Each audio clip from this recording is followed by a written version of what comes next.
Sveiki atvykę į dar vieną epizodą, kuriame kalbam viskas apie S&P 500. Tai jeigu kad nors galvojate, kaip čia investuoti 100 eurų ir investuoti ilgą laikotarpį tam, kad uždirbtume tikrai milžiniškas sumas ir išnaudotume sudėtinės palūkanas, tai šitas video yra būtent jums. Kaip visą laiką pasidalinsim šiame kanale ne tik edukacija iš teorinės pusės, bet ir iš praktikos.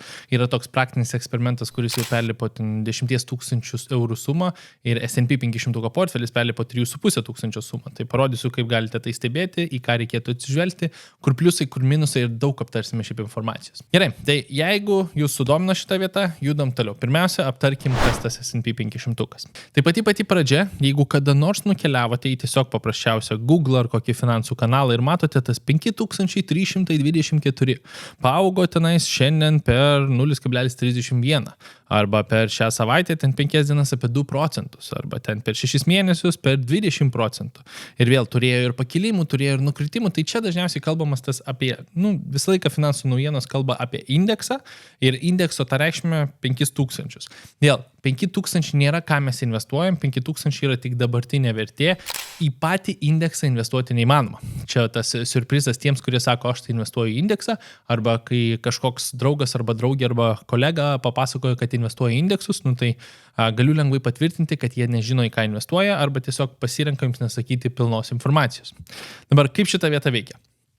Įsivaizduokite indeksą kaip taisyklių mišinį, kuris atrenka pagal tam tikras taisyklės kažkokį mišinį kompanijų, mišinį obligacijų, mišinį investicijų. Tai jeigu paimsime paprasčiausiai S&P 500, turim tokį gražų žemėlapį su 1 metų rezultatais, kur S&P 500 matom technologijų sektorių, visas šitas finansų sektorių, visą šitą pačią, consumer cyclical, communication services, healthcare ir visi kiti sektoriai. Tai vėl šiuo atveju netgi turim basic material, kas dažniausiai nieks nežino kompanijų šito sektoriaus, bet idėja labai paprasta. Tai yra top 500 Amerikos verslų pagal kapitalizaciją, tai reiškia pagal kompanijos dydį.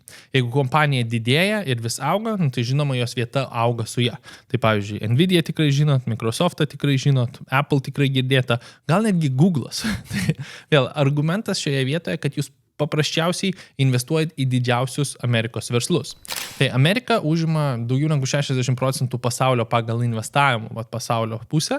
Tai yra tiesiog milžiniškas gigantas su pasaulinė valiuta, kuri yra priimama visame pasaulyje. Tai yra argumentų, kodėl tai yra labai gera investicija, nes jeigu dažniausiai žmonės atsižvelgia į istorinius rodiklius, tai turim 100 metų istoriją, kur vidutiniai rezultatai S&P 500 yra apie 10%. Čia atrodo labai didelė motivacija. Minusiukas, kad laikotarpiai būna gan nedėkingi. Tai paimkime .com krizę ir matome 40% kritimą.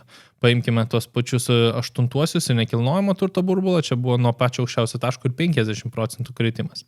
Paimkime mums gerai žinomą pandemiją, per mėnesį turėjome apie 30% kritimą. Vėl netgi arčiau 22 metais turėjome 22% kritimą. Tai labai paprastai turime laikotarpių, kada akcijos gali labai sviruoti, bet tuo pačiu ilguoju laikotarpiu jos standartiškai auga apie 10%. Istorija niekada negarantuoja ateities, bet jį dažniausiai truputį rimuojasi ir čia galima tam tikras predikcijas daryti, tam tikrus spėjimus. Mano dažniausias argumentas yra toks, jeigu jūs žiūrite, kad Amerikos ekonomika ilguoju laikotarpiu ir toliau gyvuos, lyderiaus ir bendrai augs arba tokiu pačiu greičiu arba greičiau negu likusios ekonomikos, šiuo atveju S&P 500 galėtų būti labai gera priežastis kaip vienas iš investicijų pasirinkimų. Tai dabar, kaip tai atrodo? Dabar, jeigu mes investuojam tiesiog vieną kartą ir paliekam pinigus, super, vienas iš pasirinkimų, bet standartiškai nieks neturi ten 100 000, kurį galėtų tiesiog įmesti, palikti 20 ir 30 ir džiaugtis rezultatais. Standartiškai mes turėsime po 100-200 eurų per mėnesį ir čia daugelis žmonių galvoja, kad ne. Investavimas yra tik turtingų žaidimas, tas 100-200 eurų man nieko neduos. Tai noriu skubu priminti, galite užeiti dividendoeksperimentas.lt, pasirenkat investavimas, pakeliaujam investicijų skaičiuoklę ir paimam paprastą pavyzdį. Pradinė suma 0, mėnesio įnašas 120, padidinkime mėnesio įnašą į 130, nes dabar vidutinis atlyginimas yra 1300, tai 10%. 10% metinės palūkanos, 30 metų iš eilės. Wow, siurprizas, 46 000 įdėjot, 293 000 atsiėmėt. Tai jūsų investuojama suma ką tik padidėjo per beveik 6 kartus. Čia atsiranda klausimas, o tai ar tikrai neverta tų mažų sumų atsidėti? Vėl, daugelis gali pasakyti, infliacija sužlugdys tuos pinigus ilgojų laikotarpių, galbūt jums neapsimoka, galbūt reiktų atsižvelgti kažkokius specifinius pavyzdžius, o kas jeigu. Tai nepamirškite, kad jeigu infliacija kyla, standartiškai jūsų atlyginimas irgi kyla. Tai investuosit nebe 100 eurų, 110, 120, 150, 200, 300 ir jeigu jūs galite, taip sakant, sekti infliaciją pagal investavimo padidinimą, tai jeigu šiais metais infliacija yra 1%, didinat investicijas bent 1% arba daugiau. Šiuo atveju jūs matysite vertę, išlaikomą tą vertę, tiesiog pamatysite truputį didesnius skaičius. Tai aš visą laiką paskatinsiu į šitą pasižvalgyti. Ir vėl, jeigu žmogus nori milijono, tai pavyzdys yra paprastas. Arba mes paimam labai ilgą laikotarpį, tai jeigu įkalbėtume 18-metį arba 18-metę pradėti investuoti, kiek jiems reikėtų investuoti, kad jie galėtų džiaugtis būtent 1 milijonu. Tai kaip matom, 100 yra per daug, 90, 80, 75, 76, 78.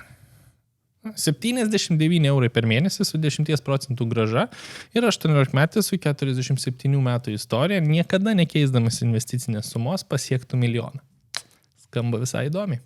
Gerai, pasižiūrėkim, ko nereikėtų daryti. Tai dabar, jeigu mes periodiškai investuojam mėnesis po mėnesio, mes gaunam tą average return, tas istoriškai buvo 10,62 ir daugelis žmonių kartais pagalvoja, kad čia reikėtų paspėlioti, kada yra geras laikas, kada yra blogas laikas. Tai priminsiu tokią gerą studiją, kur yra geri laikotarpiai, yra blogi laikotarpiai. Tai geri laikotarpiai vadinami bull runai, tai reiškia tas augimas ir meškų laikotarpiai arba kriziniai laikotarpiai yra tie oranžiniai. Statistiškai meškų yra gerokai mažiau negu bulių pagal šitą tokią istoriją ir mes žiūrime į paskutinius 70 metų. Tai dabar didžiausia dalis žmonių dažniausiai bando atspėti, kur čia geras laikas investuoti per šitos kabliukus mažuosius. Tai reiškia, pažiūrėjus iš paukščio skrydžio, tai visiškai neteisinga praktika. Tai jeigu mes nukeliaukim ir paprasčiausiai įdėkim 30 mečiai nuo 94 iki 23, 10 000 ir juos tiesiog paliekam. Tai jeigu mes juos paliekam ilgam laikotarpiu, argumentas yra, kad iš to 10 000 būtų 181. Tiesiog laikant pinigus. Vėl, mes kalbam labiau apie tą periodinį investavimą, bet šitam pavyzdžiui panaudosiu tą tokį iš 10 000 kokią sumą tam, kad suprastumėte, kaip klaidinga yra bandyti atspėti rinką. Tai dabar, jeigu mes praleidom 10 geriausių dienų iš 30 metų, tai čia yra 0,0% kažkuri dalelė, tai tiesiog 10 geriausių dienų praleidus, mūsų kapitalas sumažėtų per 54 000. Tai reiškia, įdėjau 10 000, galėjau nieko nedarydamas išsimti 181. Jeigu praleidau 10 geriausių dienų, iš karto momentaliai mano grąža 83 000. Praleidau 20 dienų, kas nėra tiek daug, 48 000. Praleidau 30 dienų, 30 000, kas tikėtina jau net nepadengia infliacijos per tą 30 metį. Tai labai paskatinčiau atsižvelgti į šitą vietą ir iš tiesų galbūt nespėlioti rinkos ir tiesiog periodiškai investuoti. Ką reiškia periodiškai investuoti? Tai reiškia, kad mes pasiemam tą ilgą laikotarpį ir perkam pastoviai. Perkam prie čia, perkam prie kritimo, perkam per pakilimą, perkam prie kritimo, perkam per pakilimą ir taip tęsiam ilgojų laikotarpį. Dabar, jeigu jau norite investuoti į tą patį S&P 500, pats paprasčiausias būdas yra biržoje prekiaujami fondai. Čia mes kalbam kompanijos, kurios valdo milžiniškus pinigus, vietoj to, kad pasirinktų vadovą, kuris perka ir parduoda, jo sako, žiūrėk, samdau tave tam, kad tu sektum indeksą. Tai taip sakant, sektų šitą S&P 500 taisyklių rinkinį, kuris ilguoju laikotarpiu tiesiog atspindi 85% pačios Amerikos stock marketo. Tai jeigu toks variantas egzistuoja kaip fondas, mes dažniausiai galime rasti kaip biržoje prekiaujamą fondą, tai vadinama Exchange Traded Funds. Tai čia paprasčiausiai galima suvesti S&P 500, Enter, ir dažniausiai čia gausite didelį kiekį ETF, tai 71 ETF. Dabar mano pagrindiniai pasirinkimai dažniausiai visą laiką būna. Išskirstom pagal dydį ir išskirstom, mums reikia full replication ir mes norim visą laiką pasižiūrėti, kuris iš jų yra accumulating. Tai full replication accumulating pasirinkimas pats pirmas iShare Core S&P 500 būtų priimtinas. Problema, kad pas jį jo vienas vienetas kainuoja apie 400-500 eurų, jeigu norite investuoti. Tai gan brangus. Distributing momentaliai išmoka dividendus, o dividendų yra truputį daugiau negu 1%, tai daugiau tokio laiko švaistimo su mokesčiais, jau geriau mes pasimsim accumulating versiją, kuri reinvestuos dividendus ir mums nereikės per daug panikuoti.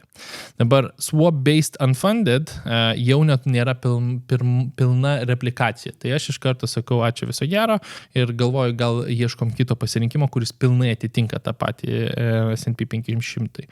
Distributing netinka, Vanguard accumulating. Nu gerai, atsidarom. Šitas pasirinkimas tikėtina kai kuriems iš jūsų jau pažįstamas. Tai total expense ratio, tai mokestis bendrai ką jūs mokėsite yra 0,07 už tai, kad jūs turite šitą fondą.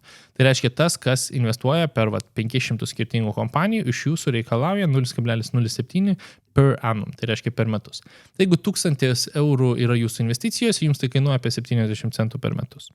Dabar 9 milijardai rodo, kad tai yra labai stabilus fondas ir pasižvalgykime truputį daugiau. Tai mes nusikopijuosim jau dabar tą ISIN numeriuką, kurios mums pravers, bet atsidarom fact sheet informaciją.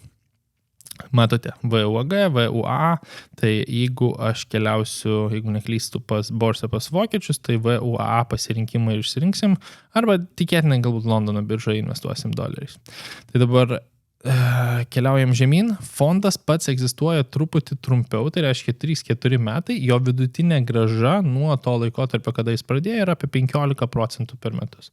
Labiau būčiau linkęs skeptiškai žiūrėti ir konservatyviai tą pačią 10% grąžą ilguoju laikotarpiu, bet pastarieji 10 metų tikrai fondui buvo lyginamai draugiški, nepamirškit, pats indeksas egzistuoja daugiau negu 100 metų ir turi tą 10% grąžą.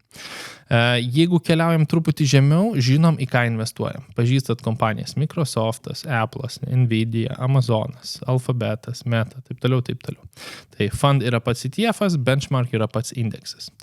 Technologijų sektorius, finansų sektorius, healthcare sektorius ir žinoma viskas Amerikoje. Tai truputį pamatot, į ką investuosit, jeigu rinksitės šituos verslus. Dabar gerai. Patinka, grįžtam atgal, dar vienas dokumentas, kurį paskaityčiau, irgi yra KIT dokumentas. Tai čia truputį daugiau informacijos, ką reiškia tas Standard & Poor's indeksas, į ką mes investuojam, koks tikslas, kiek gali sviruoti, kokia rizika, taip toliau, taip toliau. Tai dažniausiai, kadangi tai yra fokusas į akcijas, tikrai turėsite tam tikro sviravimo. Jeigu mes norime investuoti, mes pasirenkam turėti brokerio sąskaitą, tai vertybinių popierių sąskaitą. Dabar kaip veikia pati paieška? Mes tiesiog ISIN koduką galim suvesti ir VUAG yra svarais, jeigu neklystu, VUAA yra doleriais. Paspaudžiam VUAA, matom, kad vienas vienetas kainuoja apie $100 ir šiuo metu mes kaip ETF galime nusipirkti už $100. Kaip pirkimas atrodo, sakykime, aš noriu už dabartinę kainą, limit order yra toks standartas, nukeliauju truputį žemiau, pateikti užsakymą, patvirtinti pirkimą. Kadangi birža yra atidaryta, tai turėtų būti lyginamai greitas veiksmas. Jeigu šiuo metu ras pardavimą už tą kainą, tai tiesiog jis ir įvyks. Jeigu ne, gali būti, kad man dienos gale reikės atšaukti užsakymą ir padidinti truputį kainą ten iki 55-56, bet standartiškai tai pusvalandžio bėgyje šitą vietą tiesiog išsispręs ir aš tapsiu akcininkas. Dabar, jeigu dar nežinot, kas čia per sąskaitas, tai Freedom 24 naudoju jau 3 metus, man rodos, ir portfelis tikrai kalba už save ir turiu 3 praktinius eksperimentus, kur mes kalbam apie S&P 500 ir rodau, kaip jis veikia ir kaip strategiškai tai veikia, jeigu mes kiekvieną mėnesį periodiškai investuojam.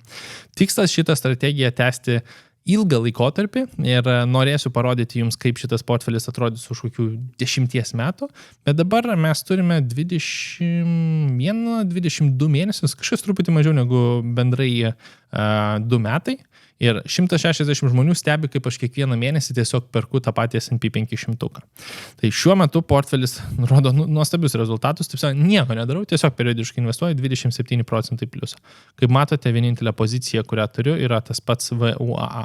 Ir aš kiekvieną mėnesį periodiškai investuoju į tai tokie paprasti, lengvi pasirinkimai. Jeigu norėsite stebėti, kaip vyko pirkimai, į ką reikėtų atsižvelgti, kiek kartų buvau nusipirkęs ką, tai visą tai galite padaryti per nuorodą aprašyme.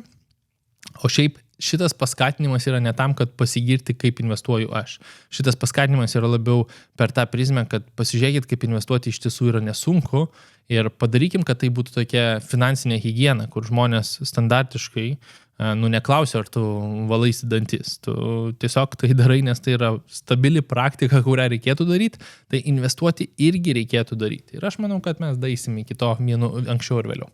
Tai va, tikiuosi šitą informaciją patiko, tikiuosi truputį supažindinau geriau su tuo pačiu S&P 500, radote į ką atsižvelgti ir, taip sakant, paprastai pamatėte, kaip tai galite išnaudoti savo naudai.